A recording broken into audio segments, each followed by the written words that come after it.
What does it mean to bring contentment to the Creator? Does the Creator need to be pleased? Does the Creator have all the emotions that we have?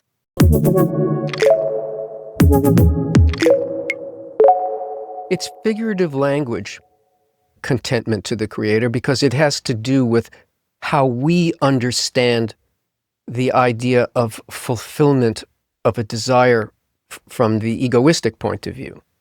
There is a, let's call it a plan, but it is a direction and a force in nature that is developing us to our fulfillment. But the only way that happens is if we begin to align with that initial vector in nature and begin to do the same things within us that this law of nature, which creates and cares for and brings everything to fulfillment all at once in wholeness. If we begin to feel this way and act inwardly this way towards the people around us and towards all that we see, we are aligning with that force.